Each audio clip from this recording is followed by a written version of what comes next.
dalam perspektif ini, saya mau ajak kita untuk merenungkan kenapa suami disebut sebagai kepala dan menjadi imam di dalam rumah. Mari kita lihat beberapa hal ideal baru kita masuk ke dalam beberapa contoh praktis untuk kita memahami apa yang harus dilakukan istri terhadap suami dan tanggung jawab suami kepada istri. Kita mulai dari suami. Saya coba periksa arti suami.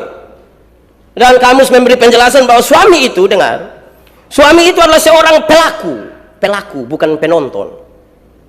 Dia adalah seorang pelaku pernikahan yang berjenis kelamin pria, bukan wanita, pria. Yang berjanji, berikrar untuk memperistri seorang wanita. Jadi dia seorang pelaku perkawinan, pria, laki-laki, bukan laki-laki hidung belang, yang berjanji untuk menikahi seorang wanita, bukan seorang laki-laki, seorang pria. Pernikahan itu dilakukan dalam sebuah upacara sebelum statusnya resmi sebagai istri dan suami. Jadi dalam sebuah upacara. Jangan tiba-tiba bilang, lu tahu kok tidak, saya ini dia punya laki. Tidak bisa begitu. Ada upacara menuju ke situ. Lalu, apa tugas suami setelah mereka ada di dalam pernikahan itu? Apa tugas suami? Supaya suami-suami dengar memang ini. Istri juga catat, kau pulang tempel di pintu kamar. Suami tak salah sedikit bilang, Pak tadi baca kok sonden. Ibu justru rencana di saya begitu. Satu, suami punya tugas itu mengajarkan agama dan hukum-hukum kepada istrinya. Mengajarkan agama dan hukum-hukum kepada istrinya. Harus. Dia punya soal adalah kalau suami tidak tahu agama. Dia tanya, bilang, itu hari saya agama apa ya? Nah, itu yang jadi masalah. Dia mau ajar agama apa, akhirnya dia ajar semua agama. Jadi masalah. Suami bertanggung jawab mengajarkan agama dan aturan-aturan hukum, terutama hukum-hukum agama kepada istrinya. Kedua, suami bertugas untuk menemukan kelebihan istri. Saya ingin pakai bahasa-bahasa positif. Suami berkewajiban untuk menemukan kelebihan seorang istri. Coba lihat dia baik-baik, renungkan berapa lama kita membangun hubungan, dia punya kelebihan apa. Jangan pusatkan perhatian pada kelebihan berat badan. Harus sedikit taruhlah perhatian pada kelebihan lain. Saya punya istri ini apa kelebihannya, begitu Mak, lu lebih cerewet dari beta. Bukan itu juga. Periksa kelebihan. Karena kelebihan-kelebihan itu yang akan membuat kita terikat satu dengan yang lain, karena akan sulit ditemukan di tempat lain, di orang lain, dan seterusnya. Pastikan dia punya kelebihan. Jangan hanya cari dia punya kekurangan. Bilang dia dasar orang udik, pedalaman, tidak tahu diri. Temukanlah dia punya kelebihan. Ketiga, suami bertugas untuk mengasihi istri. Mengasihi, bukan memukul, mencela atau menghina. Jadi suami pun tugas mengasihi. Sayang, kurang sambal kok, mau tambah sama. Bukan pukul. Kita tidak pernah menikah dengan istri yang namanya Chris John. Tidak pernah. Kita menikah dengan seorang istri, seorang perempuan yang butuh dikasihi, bukan butuh dipukul. Angkat tangan suami-suami yang biasa pukul istri. Tidak ada di sini Bagus. Tuhan memberkati saudara-saudara. Atau ibu-ibu yang biasa kena pukul, angkat tangan. Jangan berani angkat tangan pulang kena pukul. Itu bahaya Jadi mengasihi. Jangan KDRT. 80% kasus yang ditangani oleh Polda NTT itu adalah kekerasan dalam rumah tangga. Istri pukul suami, suami pukul istri, orang tua pukul anak, anak lawan orang tua. Jadi itu hari dong bilang, belum kenal maka tak sayang. Saya bilang apa? Jadi kenal pasti sayang? Belum tentu. Karena suami yang pukul istri itu dia kenal dia punya istri, bukan dia tidak kenal. Bukan mencela. Andi tadi saya bilang, jangan kawin orang rote. Ini bukan mencela. Gitu Saya sudah bilang kawin sesama Timor, lu tidak mau. Jadi bukan mencela. Bukan menghina. Andia kamu dari keluarga miskin, untung bae lu kawin ame beta lu hidup agak sedikit baik. Untung. Dia bukan menghina Seperti apapun kita pun posisi, jangan menghina. Karena dia istri. Lanjut. Suami punya tugas adalah menafkahi dengan tulus, memberi makan, memberi perhatian, berikan dengan tulus. Jangan sampai pula bilang, ini yang lu pesan nih, ame lu puas. Ame. Sebentar beli lu muka asam lah Tidak begitu tulus.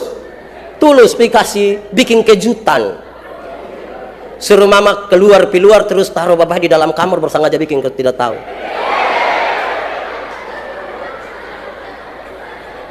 Mama masuk lihat apa? Pakaian kotor semua.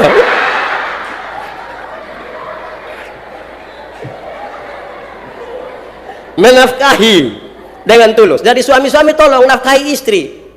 Jangan hanya bilang, ini lu ini jadi beban dalam keluarga. Tidak bisa nafkahi istri. Lanjut. Suami punya tugas adalah bersikap lembut terhadap istri. Lembut. Tidak kasar.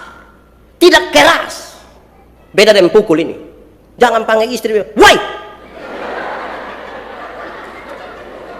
Istri makin tua bisa jantungan. Tanpa sadar saudara membunuh dia. Panggil dengan lembut, "Ma."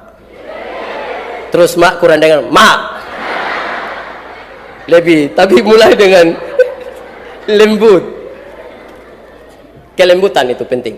Itu buah-buah roh yang diajarkan. Kelemah lembutan. Tapi kami suami-suami di bagian timur Indonesia ini tidak sampai kelemah lembutan. Kami hanya sampai di lemah saja. Ketika lemah baru kami tahu kelembutan. Artinya ketika sudah sakit dan sudah tidak bisa baru dia bisa panggil bilang, "Ma, tolong." Kalau dia ada kuat-kuat itu dia kasar sekali. Siapa pun laki yang begitu biasa. Bertobat sudah ini hari lagi sedikit ini. Berikut. Membantu istri dalam segala urusan. Tugas suami. Membantu istri dalam segala urusan. Sama seperti Yesus Kristus yang turut bekerja dalam segala sesuatu. Suami membantu istri dalam segala urusan. Waktu ada masak di belakang kita pi berdiri. Pak bikin apa? Berdiri sah. Tapi bantu dia.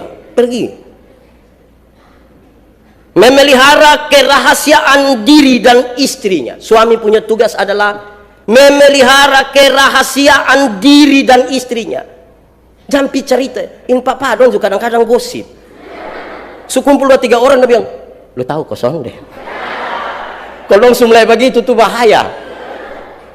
Rahasia keluarga, apalagi hal-hal yang privasi tidak boleh dikasih tahu di semua orang. Kalau tidak kita pun istri lewat orang bilang,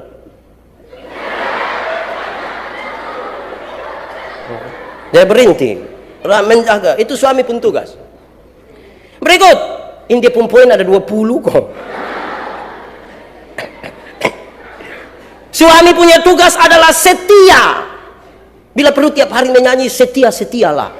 Setia sampai mati, setia. Tahu arti kata setia? Apa itu? Bukan di setiap tikungan ada Setia. Setia sampai mati. Yang berikut saya cepat-cepat karena ini ada 2 halaman. Berikut suami punya tugas adalah berlaku adil. Berlaku adil, seimbang. Beli rokok 1 bungkus, jangan isap sendiri. Bilang mama ini penyakit ya, kita 2 bagi 2, lu setengah, saya setengah. Adil. Kita bagi 2 secara baik. Sama situ hari Pak bilang, kalau istri minta beli lipstik, beli. Mama ini yang harga 249.000 ini. Pakai. Jangan sampai mama bilang, "Papa beli lipstik." Jangan, lu makan sirip pinang saya. Cukup. Jangan. Berlaku adil. Yang terakhir, tugas suami adalah menjaga tubuh istri, kemolekan, kecantikan, keindahan untuk dirinya sendiri dan bukan untuk orang lain. Artinya begitu. Dia mau pakai pakaian apa juga datang menghadap kita, "Ma, ganti." Nanti kalau kita dua sendiri baru pakai itu. Ganti. Sarpet dulu mau pakai di jalan. Ganti. Ada hal-hal yang hanya khusus istri dan suami. Dan suami punya tugas itu. bahaya besar kalau suami melepaskan istrinya sesuka hati pakai pakaian. Tidak bisa. Karena nanti tidak menjadi konsumsi dirinya. Kita pindah ke imam dulu. Suami tadi sudah. Imam. Menurut kamus, imam adalah orang yang diberikan wewenang untuk menyelenggarakan sebuah upacara keagamaan. Imam adalah orang yang diberikan wewenang untuk menyelenggarakan upacara keagamaan. Saya coba periksa-periksa dan kemudian saya coba untuk kutip pertama Petrus pasal 2 ayat 9. Tetapi kamu adalah bangsa yang terpilih, umat yang rajani, bangsa yang kudus, umat kepunyaan Allah sendiri, supaya kamu, ini tugasnya, supaya kamu para imam memberitakan perbuatan-perbuatan besar dari Dia yang telah memanggil kamu keluar dari kegelapan kepada terangnya yang ajaib. Ini tugas yang paling sulit dilakukan oleh seorang suami, yaitu mengadakan upacara-upacara keagamaan di dalam rumahnya, yang terus akan memberitakan perbuatan-perbuatan Tuhan yang ajaib, yang membawa dia keluar dari kegelapan ke dalam kehidupan terang yang dari Allah. Cek, ada berdoa atau tidak? Tidur berdoa atau tidak? Baca Alkitab atau tidak? Dan suami sebagai imam melakukan itu, membawa suami lain, istri, anak-anak untuk melakukan upacara itu. Saya pakai kata upacara ini tidak berarti ada yang pemimpin upacara, komandan pasukan, siap, gerak, tidak begitu. Tapi menuntun mereka untuk ada di dalam tanggung jawab itu. Karena itu suami-suami harus tahu berdoa. Suami-suami harus tahu 10 hukum di mana. Jangan sampai bilang, 10 hukum di mana, Le Adi? Terus dia pun anak kasta bilang, Bapak masa tidak tahu? Bukan, Bapak lupa. Bapak kan sibuk dengan bisnis, atau sibuk. Bapak yang tahu. Terakhir, kepala keluarga. Menurut kamus, kepala keluarga adalah orang yang bertanggung jawab terhadap satu keluarga. Yang bertanggung jawab. Biasanya dia seorang bapak. Karena itu bapak-bapak sebagai kepala keluarga punya tugas adalah memimpin rumah tangga. Dia yang pimpin. Nanti sebentar saya kasih tahu, karena itu dia yang pimpin, maka istri tolong. Tapi pertama dia harus sadar bahwa dia yang memimpin. Rumah tangga ini baik atau tidak tergantung dia. Ikan biasa busuk dari mana? Ikan busuk dari mana? Kepala. Tapi kalau kepala taruh di freezer, di ekor yang di luar, rusak di ekor juga. Tapi kepala bertanggung jawab memimpin rumah tangga. Yang kedua, kepala bertanggung jawab atas seluruh anggota keluarga. Pulang tanya, Mama, laki-laki kecil yang nomor berapa tuh di mana? Cek. Jangan sampai bapak bilang, oh itu mam tua juga tidak urus itu anak. Cek, yang laki-laki itu dia sudah tidur, sudah makan, mandi, kok tidak? Cek. Dia yang siapa, bikin apa, di mana? Cek. Karena itu tanggung jawab. Dan yang berikut, tugas kepala keluarga adalah demokratis, menjalankan pemerintahan secara demokratis. Panggil dong, omong baik-baik. Saudara-saudara yang dikasihi dalam Yesus, mari kita ambil keputusan tentang ini. Bapak rencana jual rumah dan jual kamu semua. Kira-kira kamu punya pikiran begitu? Jadi kita tukar pikiran. Demokratis, jangan bikin apa-apa tidak kasih tahu istri. Istri hanya patung sah. Dia kasih tahu, kita berdiskusi, kasih tahu, omong. Dia ada di mana-mana dia omong. Ma, segera pulang. Ada masalah penting. Pulang. Masalah apa Bapak? Pokoknya lu pulang. Terus dia sampai tanya, Bapak apa yang perlu kita selesaikan? Kasih tahu, Ma, saya lagi pikir, apa ini malam kita makan super mie atau apa? Yang penting jangan ketagal Bapak mau apa, semua harus itu, tidak boleh. Kepala keluarga demokrasi. Dan yang terakhir, karena itu maka kepala keluarga bertugas untuk tidak berbuat sekehendak hatinya. Tidak bisa hanya ikut dia pun mau. Dia mengambil keputusan untuk menjadi bagian dari seorang perempuan, karena itu dia tidak berkuasa untuk melakukan segala sesuatu menurut apa yang dia mau, karena dia menjadi satu daging menurut pembacaan tadi dengan istrinya. Satu tubuh. Saya ingin mengantar kita kepada beberapa hal ini yang harus diperhatikan oleh seorang istri. Ini hal-hal yang praktis. Kepada saya dituliskan sebuah cerita kecil. Saya cerita agak tidak baik, saya membacakannya bagi kita. Cerita itu kira-kira begini. Dilihat dari usia, beliau sudah tidak muda lagi. Usia yang sudah senja, bahkan sudah mendekati malam. Umur Pak Suyatno 58 tahun. Kesehariannya diisi dengan merawat istrinya yang sakit. Istrinya juga sudah tua. Mereka sudah menikah kurang lebih 32 tahun. Mereka dikaruniakan 4 orang anak.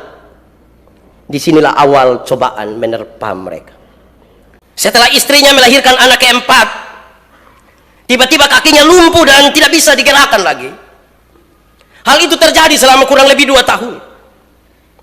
Menginjak tahun yang ketiga, seluruh tubuhnya menjadi lemah, bahkan terasa tidak ada tulang lagi.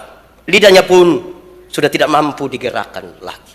Dia lumpuh total. Istri. Setiap hari Pak Suyatno memandikan istrinya, membersihkan kotoran, menyuapkan dia, dan mengangkat istrinya ke atas tempat tidur. Sebelum berangkat ke tempat kerja, dia meletakkan istrinya di hadapan televisi supaya istrinya tidak merasa kesunyian sendiri.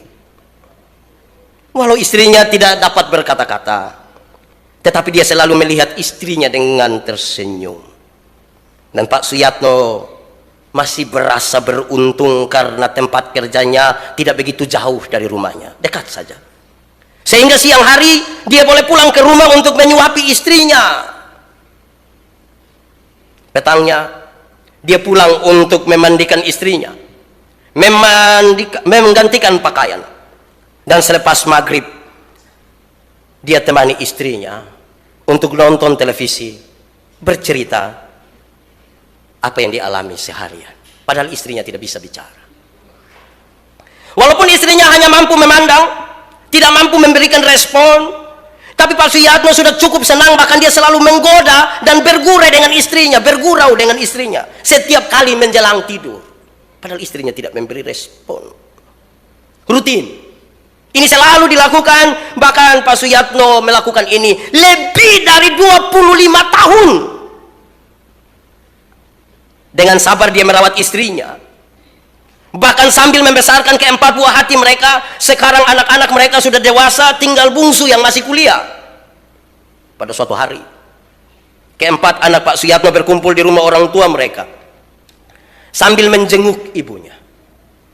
Karena setelah menikah mereka tinggal dengan keluarga masing-masing di tempat yang berbeda. Hari ini mereka berkumpul mau lihat ibu mereka. Dan Pak Suyatno tetap merawat ibu kepada anak-anaknya. Dan yang dia inginkan hanya satu, semua anak-anaknya sukses, berjaya. Dengan kalimat yang cukup hati-hati, anak yang sulung berkata, "Pak, Bapak, kami ingin sekali merawat ibu. Semenjak kami kecil kami melihat Bapak merawat ibu, dan tidak ada sedikit pun keluhan keluar dari bibir Bapak. Bahkan Bapak tidak izinkan kami untuk menjaga ibu."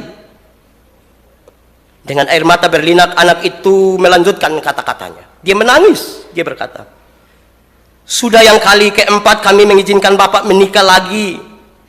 Kami rasa ibu pun akan mengizinkannya.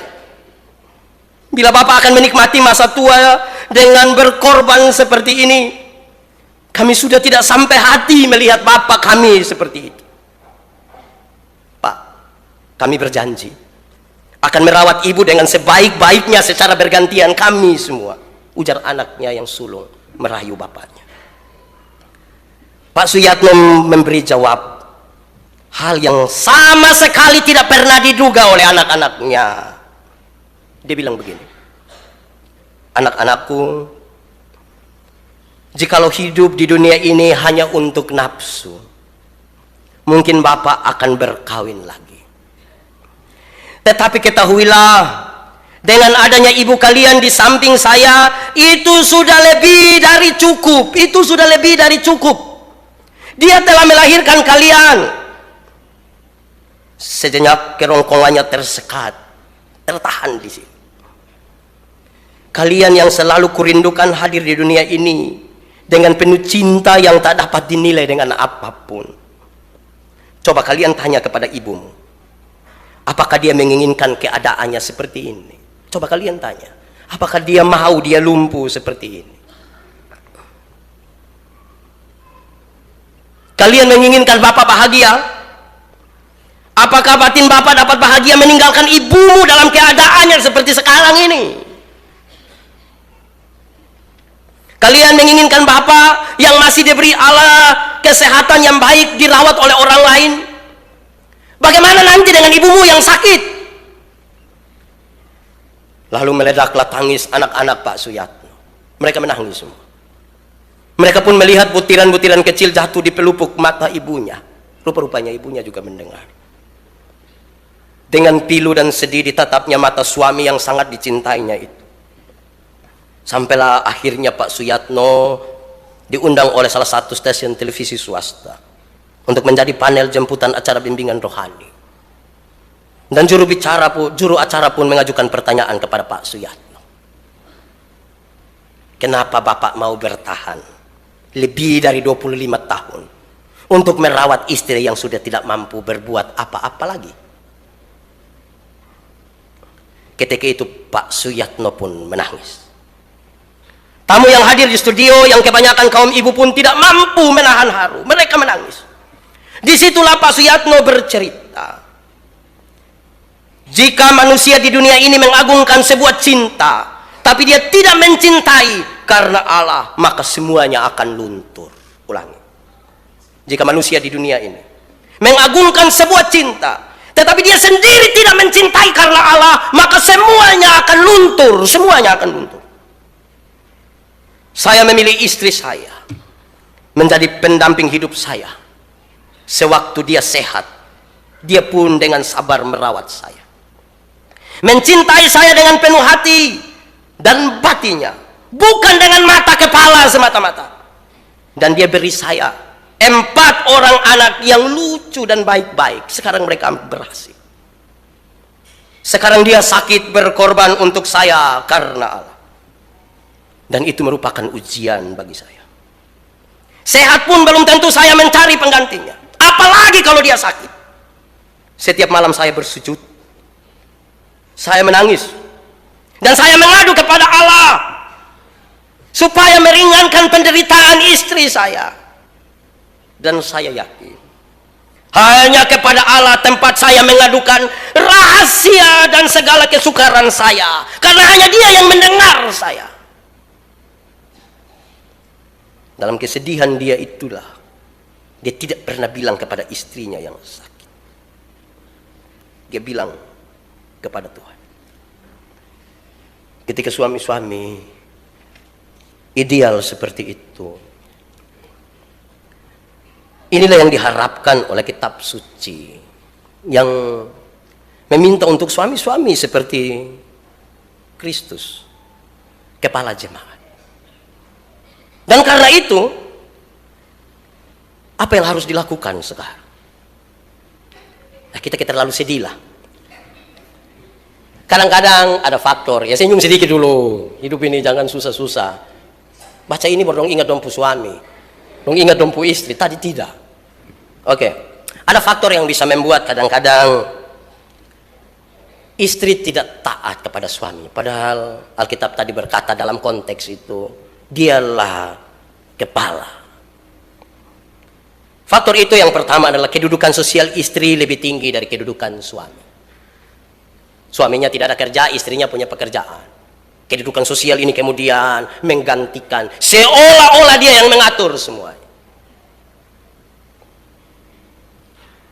Kadang-kadang ini bisa diakibatkan karena istri lebih kaya dari suami. Apalah dia tahu waktu sebelum menikah suaminya miskin, menikah dengan dia yang kaya. Wajib hukumnya sekarang untuk suami tunduk kepada dia. Kadang-kadang ini hal bisa terjadi karena istri merasa lebih pandai dari suami karena dia sekolah tinggi, dia sarjana, suaminya hanya tamat SMA, lantas dia rasa dia lebih tinggi. Kadang-kadang hal ini bisa terjadi karena watak istri lebih keras dari suami. Bisa kalau bilang. Maka muncul istilah suami-suami takut istri. Karena istri pun keras di sini dan di sini dan di sini juga. Belum kalau istri tato di sini. Apalagi Kalau istri berasal dari lingkungan budaya yang menempatkan perempuan lebih tinggi dari suami. Apalagi kalau istri tidak mengerti tuntutan agama yang menempatkan istri dan suami pada ketentuan yang sebenarnya. Maka hal yang istimewa tadi bisa hilang, bisa tidak ada. Hai istri-istri, dengarlah beberapa hal ini. Ada 13. Catat pulang lakukan. Supaya jangan tanya bilang, Pak, kalau misalnya tidak ada misalnya, lakukan. 1. Nanti minggu depan ketika omong istri, baru suami dong yang catat. Ini kan minggu pertama baru suami. Jadi tahan sedikit. Jangan mukamu muram, hati panas. Berakibat pada ekonomi keluarga nanti. Oke. 1. Hai istri-istri, karena itu janganlah mengabaikan wewenang suami. Anda punya pendapatan pekerjaan lebih tinggi, it's okay. Saya bahasa Inggris juga. Tapi Anda jangan mengabaikan wewenang mereka. Mungkin Anda bisa kasih jajan kepada anak-anak 50.000 karena pendapatanmu lebih besar. Suami punya kecilan hanya bisa memberi 1.000. Biarkan wewenang itu, biarkan. Istri, benar bahwa engkau mengendalikan di rumah, tapi jangan suami di hadapan banyak orang juga bilang, tunggu kok saya tanya mak, dote tahu. Biarkan wewenang itu. Biarkan Coba lihat istri kau bilang, mak, biarkan. Ibu, biarkan. Lihat istri kau bilang begitu, biarkan. Yang kedua, istri-istri, jangan enggan memenuhi kebutuhan seksual suami. Suami minta, tapi jangan bilang, urusan kau yang warna capek. Yang begini-begini yang beta mau keluar dari rumah nih. Tapi Pak dong, nanti besok minggu depan baru omong soal Pak dong, tolong mengerti. Ibu juga kadang-kadang capek, tapi ini kan bukan bagian saya omong. Jadi saya hanya omong kepada ibu-ibu, layani. Jangan bilang, Pak, kalau tidak ada kalau. Pergi dan lakukanlah. Nanti minggu depan baru ada kalaunya. Yang sekarang jangan protes, jangan bikin diskusi. Kok memang untuk yang istri saja dulu. Ketiga, istri-istri jangan tidak mau menemani suami tidur. Tidur sama-sama dengan dia, tidur. Jadi, pasal apa panas begini, Jui? Tidur. Usir dia pi betul baru tahu. Tidur. Nanti minggu depan baru balas yang ini. Ibu-ibu, jadi Ibu Antoneta, jangan usir saya. Biarkan saya baringkan tubuh yang lelah ini di pembaringan kita.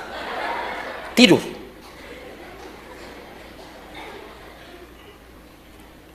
Istri-istri yang kelima ini, jangan memberatkan beban belanja suami. Suami jalan pikiran, kok ibu pun pesan ini ngeri. Padahal dia tahu bapak sudah ada apa-apa, dia hanya hidup di pesan sah. Terus dia pakai kalimat catatan di bawah, yang punya telinga hendaklah mendengar. Tergerak di hati. Weh, jangan terlalu dulu. Tuntutan memang benar bahwa itu tas bagus, itu sepatu bagus, itu semua benar. Mau tolong sesuaikan dengan suami pun keadaan. Kalau tidak dia umur 40 sama ke 73. Jadi sesuaikanlah dengan dia, kesian dia tuh. 6. Ibu-ibu jangan tidak mau bersolek untuk suami. Tolong beria sedikit, kok suami lihat dah, dia segar sedikit. Tolong ganti itu daster tuh. Yang itu hari saya bilang, beda toh yang bau acam dan bau asam, itu beda toh. Bau asam, bau acam itu biasa ditujukan kepada anak-anak. Sini kok papa cium dulu. Bau acam. Menggemaskan begitu, mau cubit. Bayangkan kalau mama dekat terus bapak bilang, lu semandi ke belum? Itu masalah tuh Tolong bersolek. Jangan keluar mau pi acara dulu baru dia mandi 3-4 jam. Di rumah dia ancur. Tidak bisa. Tolong bersoleklah bagi suami. Tetap di rumah cantik supaya orang bilang, itu Ibu Antonetta tuh. Mau di rumah makan, di mana-mana semua. Tolong bersolek. Saya suka lihat ibu-ibu di Agape itu don cerah-cerah semua. Mudah-mudahan di rumah juga begitu Jangan sampai di rumah kita pilih rambut dan semua berdiri begini. Tolong bersolek juga bagi suami.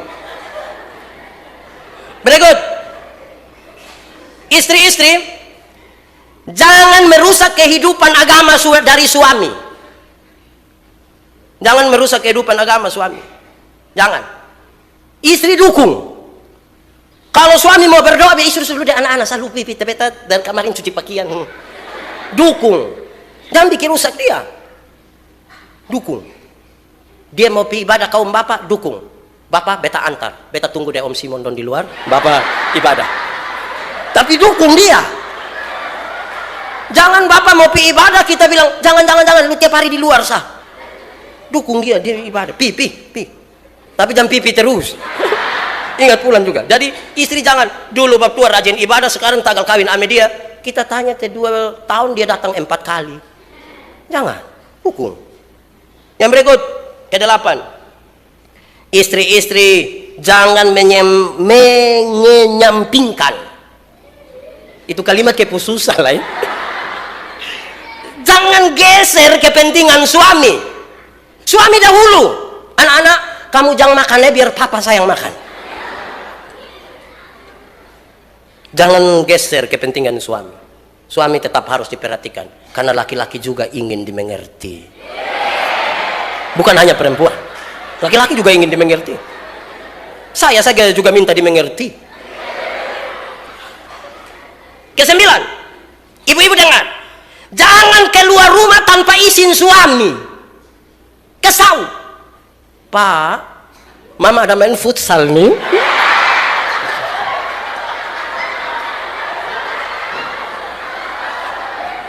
Izin, kasih tahu. Ada kok ibu-ibu yang keluar tidak kasih tahu, baru pulang bapak bongkar mama di mana nih. Izin. Karena kita terikat dalam pernikahan. Jangan jalan-jalan sah. Lu dulu. Izin. Suka berapa itu? Ke-10. Ke-10 ini memang agak tidak biasa, tapi biar saya omong Jangan melarikan diri dari rumah suami. Jangan melarikan diri dari rumah suami. Tak kaget bapak bikin berita kehilangan. Telah hilang seorang ibu dengan ciri-ciri sebagai berikut. Jangan lari. Itu rumah kita. Rumah masa depan. Kita dan anak-anak kita. Juga cucu-cucu kita. Jangan lari dari rumah itu, jangan. Ke-11. Dengar, ke-11. Istri-istri jangan menerima tamu laki-laki yang tidak suami suka. Tahu suami suka dia, aduh mari cium tangan dong. Tidak bisa. Kalau suami tidak bilang mak, yang lain boleh, itu jangan. Lu tahu jangan. Mau jelaskan itu kata jangan. Jangan, titik. Pak, satu kali please. Tidak, jangan. Nanti besok baru ibu-ibu juga bilang, jangan terima perempuan yang tidak kami suka. Yang mana tuh mak? Semua.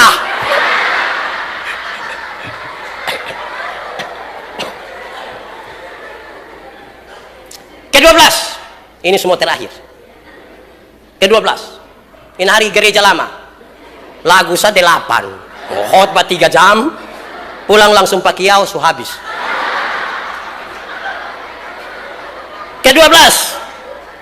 Dengar ibu-ibu. Ibu-ibu tidak boleh menerima jamahan dari laki-laki lain. Tidak boleh. Juga dari perempuan lain. Tidak boleh. Suami sah. Jelas? Saya naik oto menuju ke Atambua baru-baru. Di itu atau samping tulis, kalau 6464H jangan bikin ke plat kuning. Mengerti di arti? Kalau 6464H dibaca, jangan bikin ke plat kuning. Jelas? Suami sah. Itu hari saya bilang, laki-laki dan perempuan itu telanjang, tapi mereka tidak merasa malu. Dia telanjang bagi istrinya, istrinya telanjang bagi dia, karena mereka telah menjadi satu daging. Bukan ini hari telanjang di sini, besok di situ, lusa di tidak. Bagi suami. Terakhir, ke-13. Catat. Kalau belum boleh hubungi saya. Nomor HP 081. Terakhir, istri-istri berkewajiban merawat suami ketika suami sakit. Jangan bilang, dia beteson bisa merawat dia ketika dia sakit. Saya suruh mau kawin dengan dia. Apalagi kita semua jalan menuju masa tua. Kita berjalan menuju sakit. Kita berjalan menuju lemah. Saudara tahu tadi Pak Suyatno, dia punya banyak pilihan. Bahkan anak-anaknya pun memberikan kesempatan itu untuk mereka bisa melihat ibunya. Tapi dia bilang tidak. Perjumpaan dengan istrinya adalah sebuah kebahagiaan. Apalagi istrinya sakit karena melahirkan anak-anak yang baik bagi dia. Dia bertanggung jawab untuk bicara tentang suami-suami.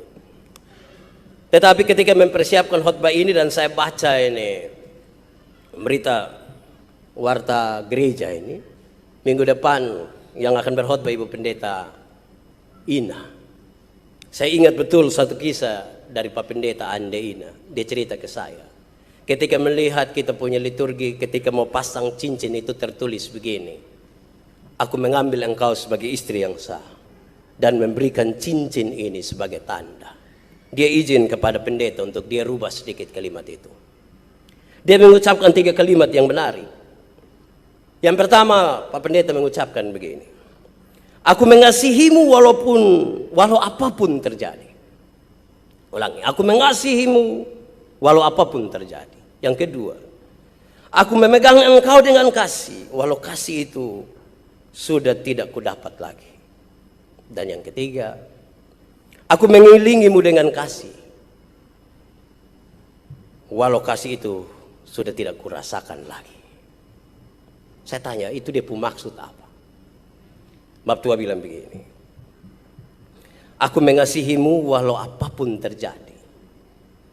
Itu berarti bahwa hari ini pengakuan dan janji di hadapan Tuhan mengikat, sangat mengikat. Bahkan ketika setelah itu dia punya kaki harus diamputasi.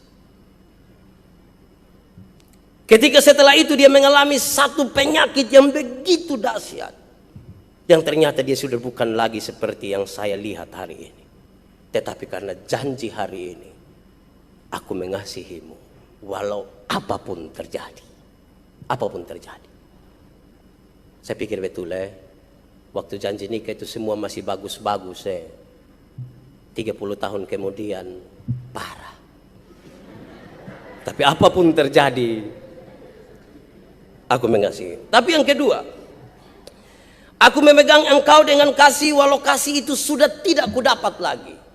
Aku memegang engkau dengan kasih, tapi kasih itu tidak saya dapat lagi. Engkau mungkin sudah mengasihi orang lain, tetapi karena janji hari ini, aku tetap akan memegang engkau dengan kasih, walaupun engkau sudah tidak mengasihi saya lagi. Yang ketiga, aku mengiringimu dengan kasih, walau kasih itu tidak kurasakan lagi. Apa yang ingin dia bilang? Bapak itu dia pun maksud apa? Bapak itu bilang tidak. Mungkin ibu baik-baik saja, tetapi jangan-jangan saya sudah tidak merasakan kasih itu lagi. Tetapi karena janji hari ini, saya tetap akan mengelilingimu dengan kasih. Memang perjalanan hidup ini bisa saja ada yang berubah.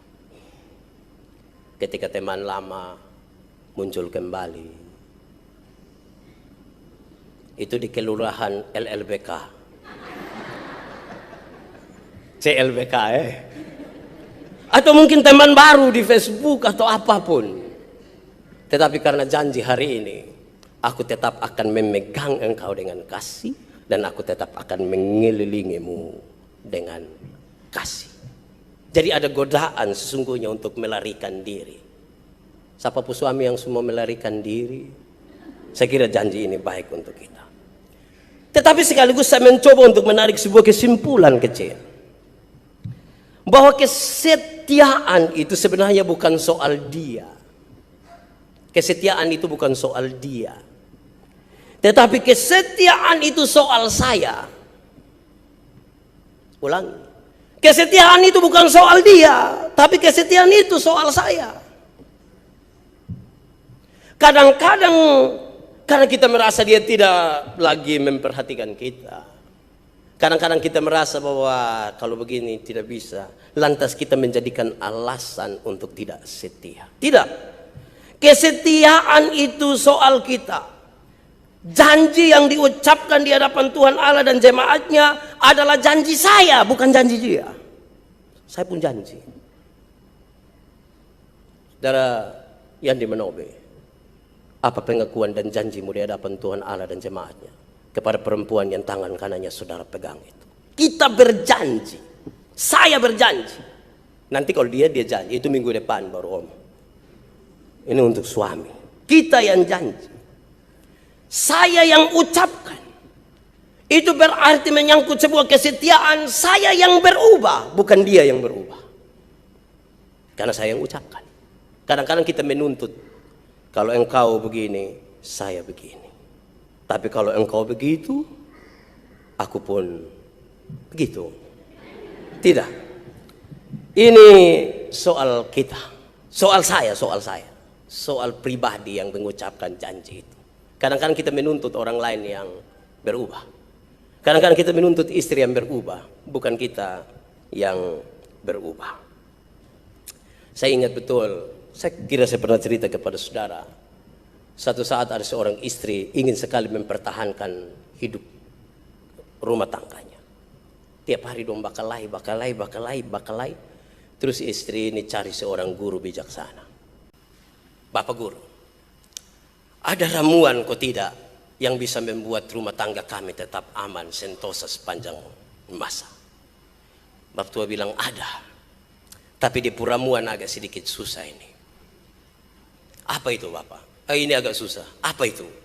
Ini ramuan ini salah satunya harus terdiri dari 3 helai kumis harimau. 3 helai kumis harimau. Mama bisa. Untuk keutuhan keluarga saya akan cari. Dia pergi ke hutan bawa daging. Harimau lari dari sana datang disembunyi, dia agak lari. Makin dekat, sampai satu saat harimau ambil daging itu di tangannya. Hari berikutnya ketika dia bawa datang, harimau itu ambil daging di tangannya, dia permisi harimau, saya cabut ambil kumis 3. Jadi dia cabut ambil 3 kumis. Senang sekali dia lari cari itu Bapak guru. Bapak, sudah apa? Saya sudah bawa ini 3 kumis harimau. Kok? Iya, susah. Coba cerita. Dia cerita bagaimana rumitnya mendapat kumis harimau itu. Setelah dia cerita habis, Bapak guru ini ambil itu 3 kumis harimau, kucak begini, buang di api. Ibu ini marah sekali. Bapak kira saya dapat gampang. Ini guru bijaksana bilang, ibu, saya heran deh ibu. Kenapa? Harimau yang begitu jahat saja ibu bisa pelan-pelan kau cabut dia pun kumis. 3 lain malah. Tapi suami yang tiap hari kamu tidur sama-sama, tiap hari kamu bergumul bersama-sama, kamu bercerita bertahun-tahun, kamu berbagi kasih bersama-sama, lantas untuk cari tahu dia pun baik, karena lu tanya saya. Saya tidak nikah dengan kau pun suami. Betul lah. Harusnya yang tahu pasangannya adalah dia sendiri. Amin. Bayangkan kalau yang lebih tahu dia pu suami, tetangga pu istri. Itu bisa masalah itu. Haruslah mulai dari itu. Saya urus satu urusan keluarga di kampung. Mereka mau bercerai. Laporan sudah sampai polisi. Saya pergi sentuh orang, saya bilang begini, "Hei, kamu dua semua berhenti nih?" "Iya." "Itu hari polsek mana yang kasih nikah kamu? Sampai bawa masalah ini sampai di sini." Marilah kita belajar sesuatu. Kita yang berubah, bukan mereka yang berubah. Saudara-saudara para suami, saja kita merenungkan lagi cerita ketika kita baru dinikahkan. Dalam kita punya tata ibadah itu dibagi dengan baik hal ini. Ada nasihat, ada janji nikah. Saya ingin kasih ingat kembali kita. Dalam nasihat itu tertulis begini. Hendaklah engkau suami-suami, satu, mengasihi istrimu. Mengasihi. Bukan menyakiti. Mengasihi. Kalau nasihat itu mengatakan mengasihi istri, dilarang keras, haram hukumnya seorang suami memukul istrinya. Alasan apapun. Tidak boleh. Suami-suami jangan pernah pukul istri. Tidak boleh itu. Siapa pun suami yang biasa pukul dia, sebentar doakan. Jangan. Kita menikah dengan satu istri yang dia pun nama bagus sekali tertulis di itu undangan. Tidak pernah ada tertulis di situ, datanglah pada pernikahan Yandi Manobe dan Chris John. Tidak. Kita tidak menikah dengan seorang petinju. Kita menikah dengan seorang istri yang kita berbagi hati, berbagi rasa. Tidak boleh menyakiti. Tidak boleh lempar sama dia pakai sepatu. Sepatu itu bukan pakai bukan. Tidak boleh. Suami tidak boleh pukul istri. Tidak boleh. Jangan menyakiti. Yang kedua, hendaklah suami-suami menghormati istrimu. Menghormati. Bukan suruh kita ke tentara dong. Bukan. Tetapi suami-suami dilarang keras menghina istrinya. Pak, saya tidak hina, Pak. Dia yang hina saya duluan. Akhirnya saya balas. Nah, tidak boleh. Suami tidak boleh menghina istri. Tadi kalau saya tahu lupa model begini, hari saya tertipu kulit luar, betul. Tidak boleh.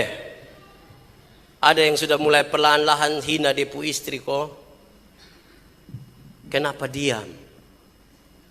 Renungkan. Tidak boleh. Yang ketiga, dalam nasihat itu tertulis, hai suami-suami hendaklah engkau menghibur istrimu. Menghibur. Bukan menyusahkan. Bukan membuat dia sedih. Bukan.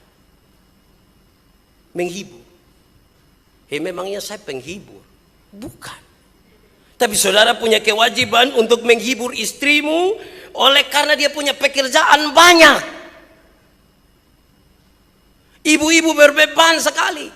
Bapak kira kalau sudah kasih uang, sudah kasih beras selesai. Tidak. Mereka bergumul. Untuk anak-anak mereka, mereka berapa ukur ini beras, kapan selesai. Itu sulit bagi mereka. Mereka pikir pusing. Kadang-kadang bapak tidak perlu tahu. Ada gula di belakang, kok tidak, ada kopi, kok tidak. Tamu baru di emper sana, kita bilang, mama, kopi. Gula di mana? Tidak boleh. Kita patut menghibur mereka. Berikut, nasihat itu mengatakan, hai suami-suami hendaklah engkau melindungi istri. Melindungi. Bukan membiarkan dia. Melindungi. Mama pulang desa apa? Sendiri. Oh, jalan babai GPU. Ya itu sat-sat kali. Kalau tiap kali hanya jalan babai. melindungi dia. Karena itu dalam kita punya tradisi nikah, nanti pindah laki-laki itu ada di kanan, perempuan di kiri. Kita jaga. Bukan seorang istri. Ada perampok masuk rumah, kita bilang, mama duluan.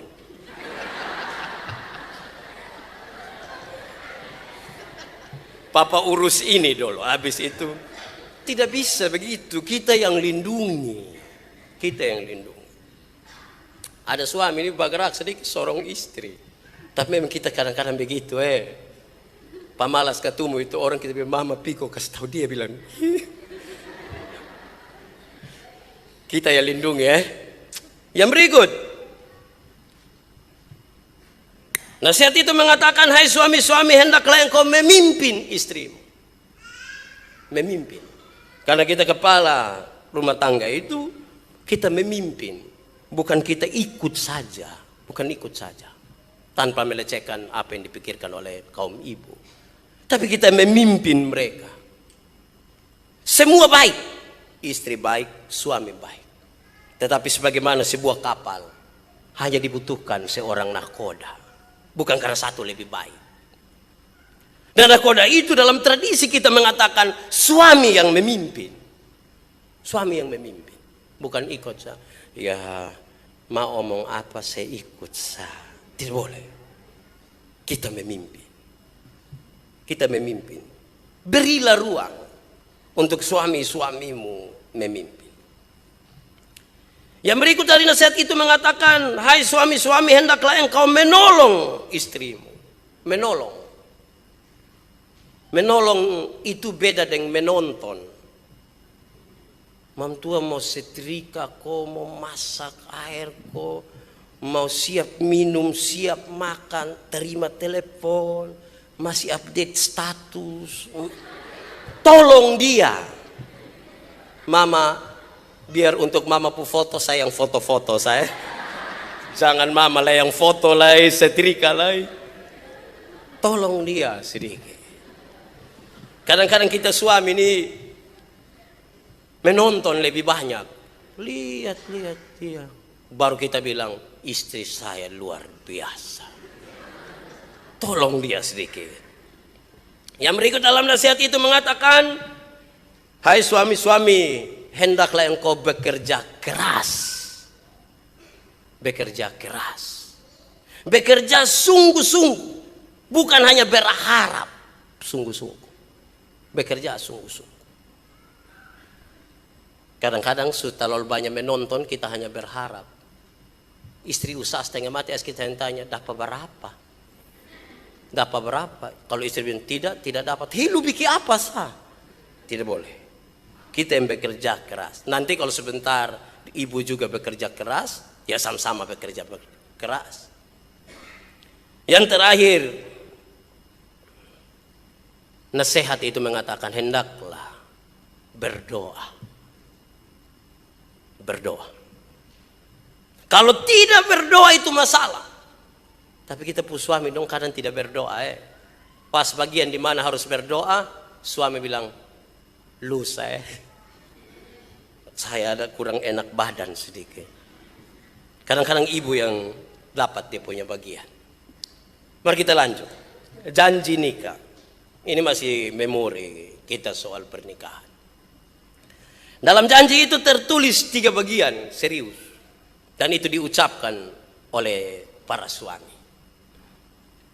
1. Akan setia dalam untung dan malang. Setia dalam untung dan malang. 2. Tidak akan meninggalkan dia, tetapi melihara dan melayaninya dalam kelimpahan ataupun kemelaratan. Tidak akan meninggalkan. Dalam kelimpahan atau kemelaratan, baik dalam keadaan sehat ataupun sakit. Itu janji yang kita ucapkan kepada Tuhan. Tidak akan meninggalkan dia. Yang ketiga, akan hidup suci dengan dia dalam segala hal. Inilah yang kita ucapkan. Saya berjanji untuk setia dalam untung dan malang. untuk tidak meninggalkan, tetapi memeliharanya dan melayaninya dalam kelimpahan atau kemelaratan, dalam sehat ataupun sakit. Saya berjanji untuk hidup suci dengan dia dalam segala hal seumur pernikahan itu. Saudara-saudara, lalu kemudian kita mulai mengelola sebuah rumah tangga. Masing-masing boleh renungkan sekarang, ada berapa tahun dia berumah tangga sekarang. Karena hari ini khusus untuk laki-laki, saya ingin mengucapkan 5 hal tentang laki-laki. Keenam dan selanjutnya ditambahkan sendiri. Oleh istri juga boleh. Yang pertama, dalam mengelola rumah tangga itu, sebagian besar laki-laki susah sekali memberi pujian kepada istrinya. Sangat susah. Betul kok suami-suami? Kita jarang kasih pujian kepada istri. Yang menarik adalah suami-suami lebih suka kasih pujian di barang-barang. Istrinya tidak dia puji, tapi dia, aduh itu rumah pun bagus, itu oto pun bagus. Kenapa tidak menikah dengan rumah? Ada cerita begini. Seorang suami ketemu seorang istri. Bukan, dua suami istri. Hidup baik. Hidup beberapa tahun sama-sama. Tidak ada masalah. Satu saat suami pulang, mereka bersapa baik sekali. Terus suami langsung ke meja makan. Mama sudah makan? Sudah. Dia ke meja makan, buka ini tudung saji. Makanan enak. Tapi coba korek-korek ini sup ini dari rumput. Mama, kenapa kok sup pakai rumput? Dia pu istri bilang, kok papa nah? Mama yang taruh rumput, saya yang salah. Memang saya hewan. Tidak. Lalu kenapa mama taruh rumput? Kok papa kita sunika sekian lama nih, beta masak-masak juga papa tidak pernah puji beta sedikit. Jadi beta pun tahu beta masak apapun itu baik. Mau masak daging juga baik, masak bunga pepaya juga baik, masak rumput juga baik. Karena papa tidak pernah memuji sedikit pun. Ibu-ibu, inilah kita pun suami yang jarang memuji. Bapak-bapak, inilah kita yang memang kadang-kadang tidak suka memuji istri. Tapi harus ingat, ibu-ibu juga butuh pujian sedikit. Dong mau dapat pujian di mana? Di kawiko. Suami puji sedikit. Jangan bilang, Ma, kenapa lu kemarin penggumuk lah? Jangan. Omong sedikit, sayang, dari mana? Dari mana kok dari jauh saya suka kelihatan? Puji sedikit. Itu indah itu, Suami-suami puji sedikit.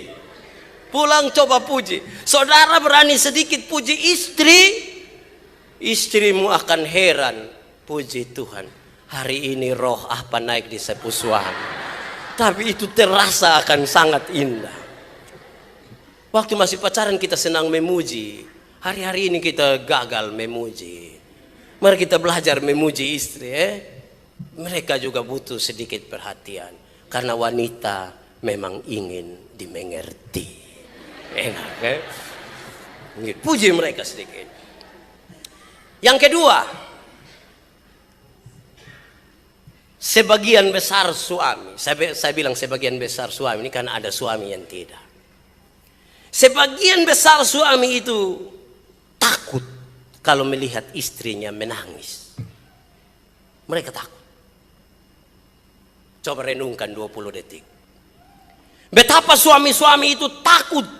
Hari ini ibu-ibu harus tahu, suamimu takut melihat engkau menangis.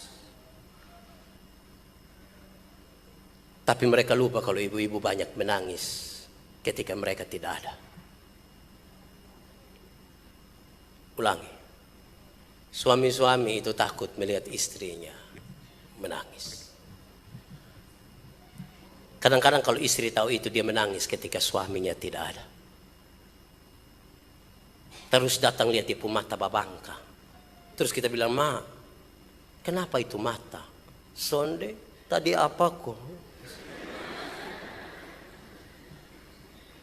Mereka juga tidak mau kita lihat. Tapi suami juga takut melihat istrinya menangis. Kalau begitu jangan buat istri menangis.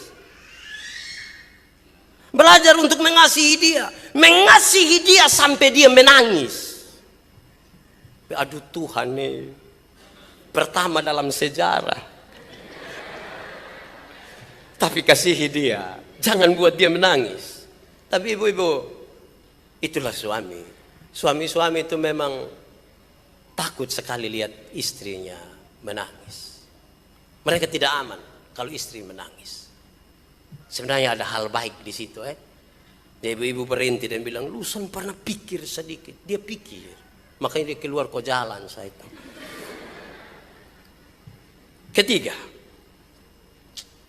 sebagian besar suami itu takut lihat kalau istrinya marah. Sebagian besar suami takut istrinya marah. Dia tukang marah di luar, maka kalau pulang lihat istri marah dia gugup. Betul kok? Betul. Suami-suami takut lihat istrinya marah. Makanya banyak sekali hal disembunyikan oleh suami untuk istrinya. Pak jujur saya tidak apa. Jujur saya. Kok kita sunikah lama begini, masa saya mau marah. Dia pikir ulang balik, ini tak kuju kasih tahu kok mam tua marah. Suami-suami takut lihat istri marah. Saya pinjam siapa punya profil kok tadi tertulis. Istri ambil HP saya tidak takut. Hanya deg-degan saja.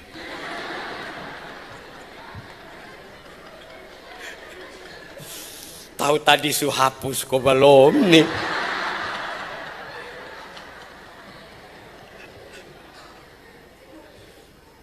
Sebagian suami takut istri marah. Makanya ibu-ibu jangan terlalu banyak marah juga. Don't takut. Belum marah saja don't takut. Apalagi kalau don't takut. Apalagi kalau ibu-ibu marah. Sebagian besar. Makanya setiap kali kalau ibu bertanya, mereka akan bilang tidak. Mereka akan bilang tidak. Karena mereka takut. Makanya setiap kali mereka lagi duduk dengan teman-teman di luar sambil bercerita, tiba-tiba bunyi telepon masuk dan lihat dari istri. Mereka gugup. Mereka gugup.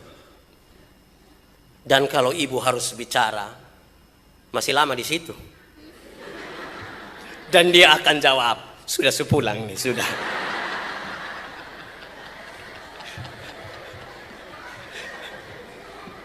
Sepulang mah itu 2 jam baru sampai rumah. Suami-suami memang begitu, ibu-ibu. Keempat, ibu-ibu, bapak-bapak, suami-suami. Sebagian besar suami takut sekali kalau ditinggalkan oleh istrinya. Takut. Dia takut sekali. Takut meninggalkan istri, tapi suami dong aneh, dong rencana kasih tinggal istri. Bukan mereka takut ditinggalkan. Tetapi kadang-kadang mereka tidak menunjukkan kesetiaannya. Kelima, ibu-ibu, bapak-bapak, sebagian besar suami takut kalau istrinya diam. Sebagian besar suami takut kalau istrinya diam. Ma, sumakan, suminum, sumara. Itu suami-suami gugup. Makanya kalau mau rencana diam, siap memang handuk. Dia takut sekali. Kenapa? Karena memang diatur seorang suami tidak bisa melepaskan diri dari suaminya, dari istrinya. Aku akan menjadikan bagimu seorang penolong. Karena itu, perempuan akan terlihat lebih kuat dari laki-laki. Dan sejumlah ketakutan ini ada. Tetapi hal-hal tertentu memaksa mereka untuk mereka harus melakukan satu dua hal ini. Saudara-saudara, lalu apa kata pembacaan tadi untuk para suami? Kita baca bagian-bagian pembacaan tadi dari surat pertama Petrus pasal 3 ayat 1 sampai ayat yang ke-7. Seolah-olah pesan paling besar itu ditujukan kepada para istri. Tapi hari ini saya ingin membalikannya. Kenapa istri-istri harus sedemikian kepada suaminya? Pertama, hendaklah engkau tunduk, engkau menghormati, engkau mengerti. Istrimu telah tunduk kepadamu, dia telah menghormati engkau, dia telah mengerti engkau. Karena itu suami-suami wajib hukumnya untuk tunduk, menghormati, dan mengerti istri. Sebab nasihat utama kitab suci terhadap pernikahan ialah hendaklah kamu berdua saling, satu menghormati yang lain, yang satu menghormati.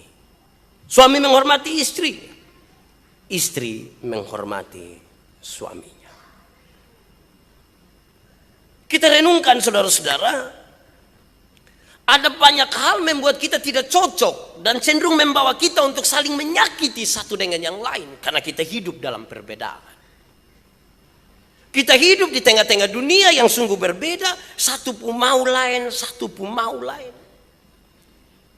Kalau tanpa pengertian, tanpa rasa hormat dan rasa tunduk seorang terhadap yang lain, kita sulit membawa rumah tangga kita itu dengan baik. Karena kita berbeda. Di kita otak ada sejumlah hal yang berbeda. Apalagi kalau kita coba gabung dua otak. Kalau begitu harus dikelola. Dan satu kata yang paling mungkin adalah saling mengerti. Saya kira saudara tahu cerita ini. Ketika satu pasang nikah, mereka merasa kehidupan rumah tangga mereka sudah tidak lagi beres. Mereka konsultasi sana sini dan mereka menemukan jawaban. Ternyata persoalan mereka hanyalah karena mereka tidak saling mengerti satu dengan yang lain. Lantas bagaimana mereka mengelola ini? Mereka kelola dengan cara mereka. Yang istri bilang begini, Pak, kalau harusnya ketika saya marah Bapak harus tahu supaya Bapak mengerti. Bapak tua juga bilang supaya kalau saya marah Ibu juga mengerti. Maka disepakatilah. Kalau Bapak pulang dari mana-mana kok sapu konde itu sutaro di testa, bukan di belakang, itu tandanya saya ada marah itu. Itu tanda saya ada marah. Jadi kalau Bapak tua pulang, Bapak tua pun konde sutaro di sini, Bapak tua hati-hati. Ada sakit kok. Mau makan apa nak omong? Saya masak. Saya janji tidak akan taruh sianida. Tapi mulai belajar mengerti. Terus Papa, kalau yang saya punya, kalau Mama lihat saya pulang dari mana-mana kok kerabaju subah diri, taruh begini, Mama hati-hati. Saya ada marah itu. Mama harus belajar mengerti dari sikap saya. Jadi kalau dia pulang istri taruh konde di sini, marah. Tapi kalau dia pulang kerabaju lagi terangkat, tandanya dia marah. Rumitnya satu saat pas dia pulang istrinya lihat dia punya kerabaju sementara berdiri. Oh ini waktu ada marah. Tetapi suaminya lihat istrinya konde ada di sini.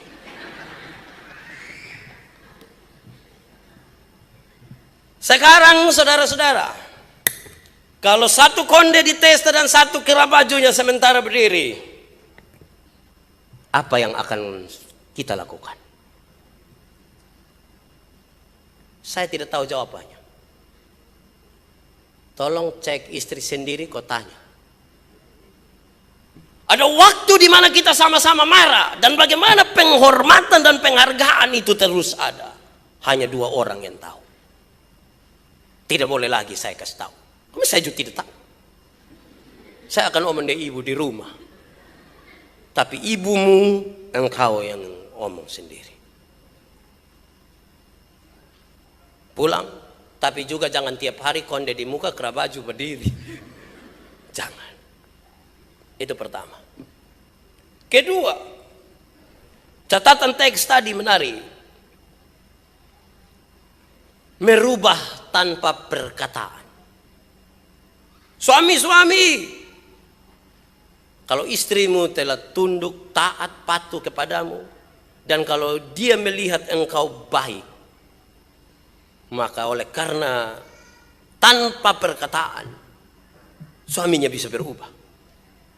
Saya juga ingin bilang kepada suami hal yang sama. Merubah sesuatu tanpa perkataan. Merubah sesuatu tanpa perkataan. Ada dua kalimat yang menarik. Pertama, ketika saya bilang kepada saudara, seorang sahabat bilang kepada saya, teruslah memberitakan Injil, tapi berkata-katalah bila perlu. Beritakan Injil terus, tapi berkata-katalah bila perlu. Supaya Injil yang kita katakan itu lebih banyak dari bahasa tubuh kita, bukan dari apa yang kita ucapkan. Injil dari kata-kata, dari bahasa tubuh. Berbicaralah bila perlu. Kalimat yang kedua yang pernah saya ucapkan kepada saudara adalah, supaya rumah tanggamu jadi baik, kalau engkau salah, akuilah. Tapi bila engkau benar, tetaplah tutup mulut. Tetaplah tutup mulut. Supaya rumah tanggamu jadi baik. Kalau engkau salah, akuilah. Tapi kalau engkau benar, tetaplah tutup mulut. Cerita ini saudara tahu, tapi saya ingin cerita ulang. Ada seorang suami punya istri yang cerewet sekali. Cerewet sekali. Mampu telah cerewet, dan satu saat dalam dia punya pekerjaan tiap-tiap hari sapu rumah dan seterusnya, sambil mengomel, tiba-tiba dia jatuh masuk dalam sumur. Dia pun suami pikir lebih setengah tahan. Mungkin dengan itu cara dia akan baik, mungkin. Diam. Tapi saya tidak anjurkan ini. Tapi dia pikir-pikir melewati satu malam tanpa istri yang cerewet itu. Dia ada niat untuk dia pergi. Pagi-pagi benar dia ambil tali. Setelah sampai bawah dia rasa ada yang naik datang. Tapi ketika yang naik sampai di luar, ada bayi tua satu. Saya pu istri di mana? Papu istri di bawah. Dia ada baik-baik. Lu siapa? Saya penunggu ini sumur ini. Kenapa lu keluar? Mam tua terlalu cerewet.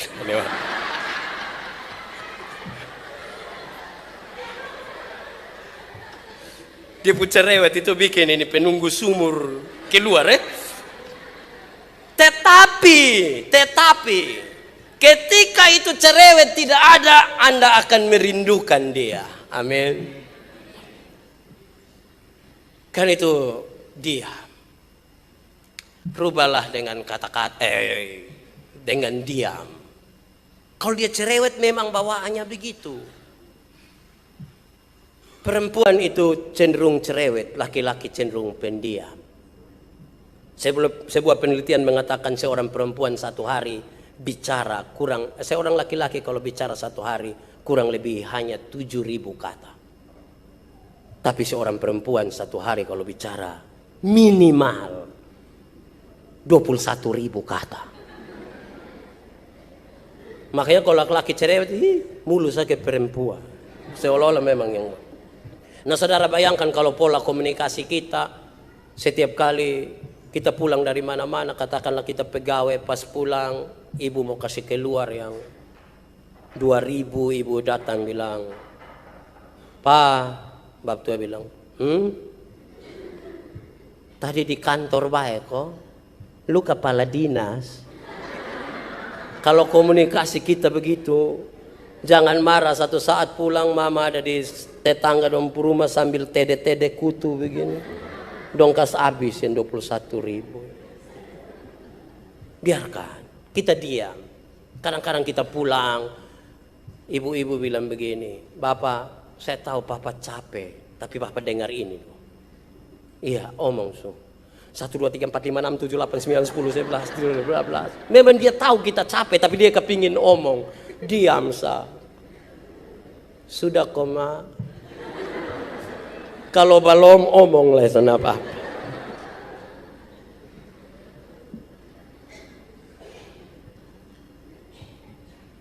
Ketiga,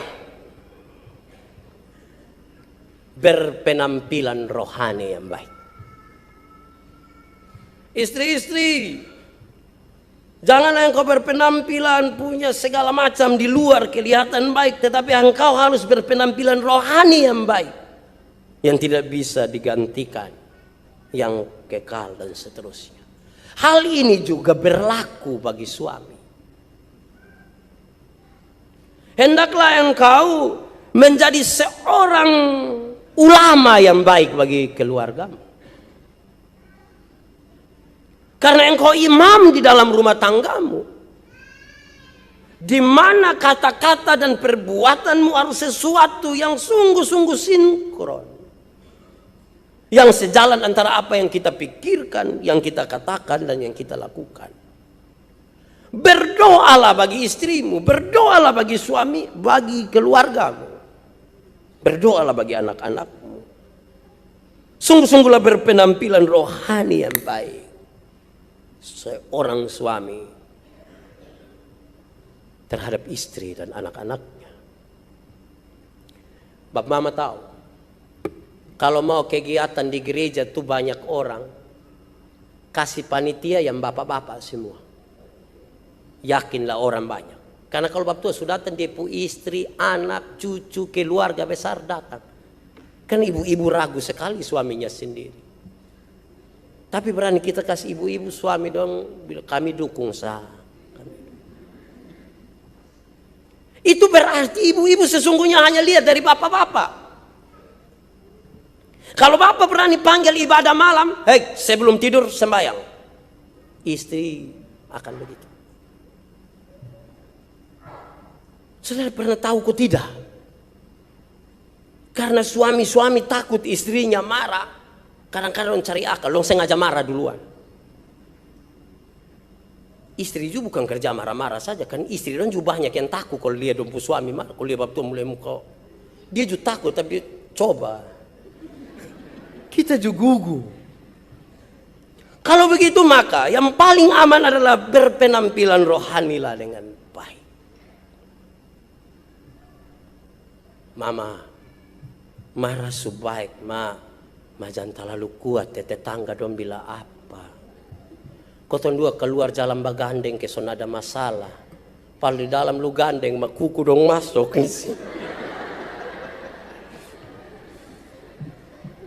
Berpenampilan rohani yang baik. Mama marah betul su terima mama. Tapi sone boleh pakai maki-maki mama jamaki. Mama pemulut ke karmana kok. Ya gue betakan dari dulu begitu. Iya mas, sekarang mama kan sekarang bukan yang dulu. Mama kan harus jadi istri yang kekinian, yang sekarang, jangan yang dulu. Jadi kalau tidak percaya suami-suami sekarang pulang coba mau makan istri anak-anak semua, papa harap tidak boleh makan dulu sebelum kita berdoa bersama. Hari ini papa doa duluan, maka anak-anak akan bilang. Tapi cobalah menolong, sangat menolong. Tidak percaya pulang bikin. Pulang dan bikin. Sangat baik, berpenampilan rohani yang baik. Mama, Daripada mama update status terus, oke mari kita baca Keluaran 20 ayat 1 sampai ayat yang ke-17. Kalau mama begitu, saat kali bapak berangkat Alkitab, memtua pegang ame itu HP buang loh. Karena bapak mulai berpenampilan rohani yang baik. Tapi kalau mama ajak bapak kita sembahyang waktu lu di anak-anak dong tesepung pinggang kenapa kok? Kalau begitu tidak bisa. Inisiator utama harus suami. Suami-suami tunggu nanti minggu depan Ibu Ina ngomong apa soal istri-istri. Tapi kita harus sama-sama. Mari kita belajar bersama. Rumah tangga itu sesuatu yang tidak terselesaikan hari ini. Rumah tangga itu sesuatu yang digumuli terus menerus. Tidak selesai. Rumah tangga adalah sebuah pekerjaan yang tidak pernah habis. Dia harus terus menerus. Kita gagal, kita coba. Tapi jangan gagal langsung bilang, ih begitu tinggal ikat batu di leher lepas gitu. Tidak boleh. Teruslah. Yang terakhir, pembacaan tadi mengisyaratkan supaya suami-suami bijaksana. Bijaksana dalam kata-kata, bijaksana dalam keputusan, dan bijaksana dalam menempatkan diri. Hendaklah begitu. Suami-suami hendaklah bijaksana. Saya pernah bilang kepada saudara-saudara, ada 2 orang ibu datang dengan suaminya. Mereka datang minta saya, Pak Pendeta tolong doakan saya, tolong doakan kami. Kenapa? Kami menikah kurang lebih 13 tahun, tapi belum punya anak. Saya bilang, kok kamu bikin apa? Kami sudah ambil orang lain bu anak, Pak. Kamu sayang sekali, Pak. Kalau misalnya di orang tua ambil kembali, kamu mau? Oh tidak, Pak, kami sayang dia. Oke, kita akan berdoa. Tapi saudara mau mujizat besar atau mujizat kecil? Orang bilang kalau bisa mujizat besar, Pak. Oh kalau mujizat besar sudah terjadi atas dirimu. Maksudnya? Iya. Mencintai dan menyayangi anak sendiri itu gampang. Kita pu anak. Tapi kalau mencintai dan menyayangi orang lain pu anak sama ke anak sendiri itu. Dan pu istri bilang, iya. Kalau begitu Pak, kami tidak berdoa lagi. Kami tahu Tuhan kasih kepercayaan ini. Tapi dia pun suami dong bilang begini, betul mencintai anak sendiri itu gampang. Tapi kalau mencintai orang pu anak ke anak sendiri itu mujizat. Berarti kalau mencintai istri sendiri itu gampang ya Pak. Mencintai orang pu istri ke istri sendiri itu mujizat saya bilang tidak, ini berlaku untuk orang tua dengan anak saja. Saudara melihat baru saja ada sebuah kisah di mana kita tidak bijaksana menempatkan kata-kata. Ada sebuah kisah di mana kita tidak lagi pantas menyatakan sesuatu. Kadang-kadang kita kira itu menggila. Tapi tidak bagus. Bijaksanalah sedikit. Pak, anak ada berapa? 2 Pak. Kenapa soalnya tambah 1? Ibu ada mau, mas saya ada bilang tunggu sedikit. Kita melecehkan memtua. Jaga dia sedikit. Jaga itu kata-kata. Jaga itu sikap. Bawaannya laki-laki itu suka lihat perempuan. Dan perempuan suka melihat perempuan. Laki-laki itu kan suka lihat perempuan ya. Jadi kalau duduk begini tiba-tiba ada perempuan bagus, cantik satu masuk. Laki-laki akan serempak bilang.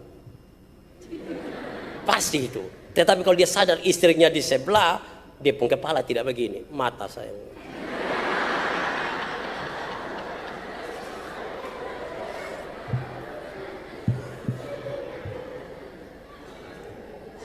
Ibu-ibu melihat perempuan, laki-laki yang ganteng masuk, orang tidak terlalu lah.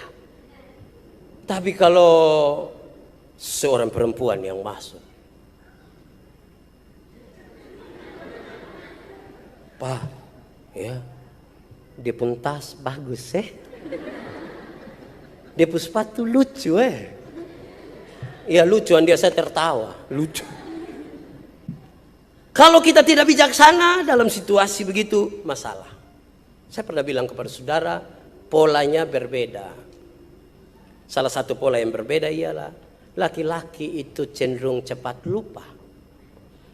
Sementara ibu-ibu ingatannya tajam sekali. Setajam silet.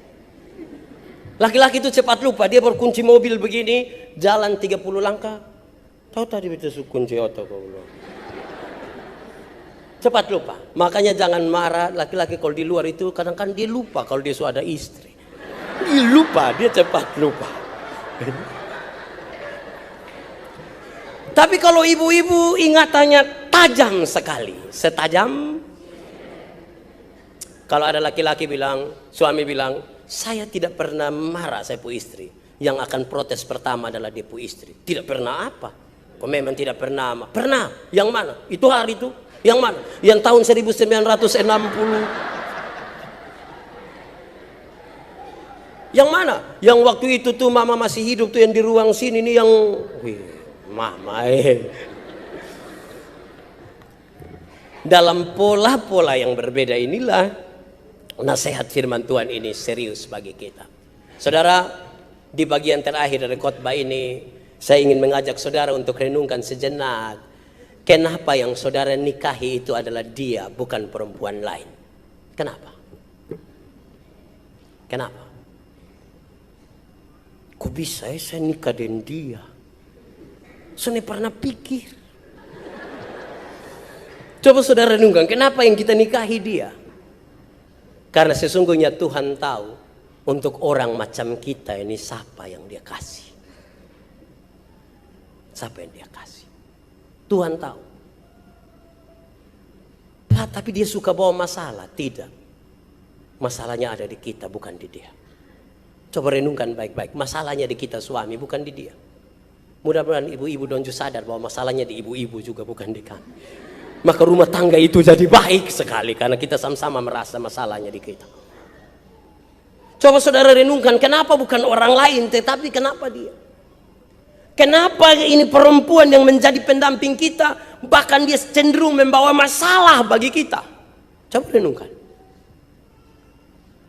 Coba saudara renungkan sedikit, kenapa kemudian tiba-tiba kita pasrah dan kita tidak mau lagi berkata-kata dengan dia. Sudah, mak pikirkan mana dari mak, saya malas bertengkar. Luka pingin berjalan, jalan sah, beta ada di sini. Tidak apa-apa. Kenapa dia bukan orang lain? Coba renungkan. Saudara akan menemukan dia punya jawaban. Kenapa istri yang kita dapati hari ini, yang sudah kita nikahi bertahun-tahun inilah, seorang istri yang sekarang ini berbeban sekali, kan dia merasa bahwa dia terlalu membebani hidup kita dengan sakitnya, dengan segala macam yang dia alami. Kenapa dia? Kenapa dia? Bukan orang lain. Sekali lagi kalimat kuncinya adalah Tuhan tahu kepada siapa. Kepada siapa dia titipkan seorang istri itu. Dia tahu.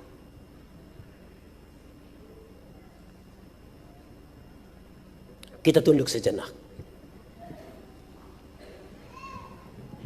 Kita renungkan hubungan suami istri kita.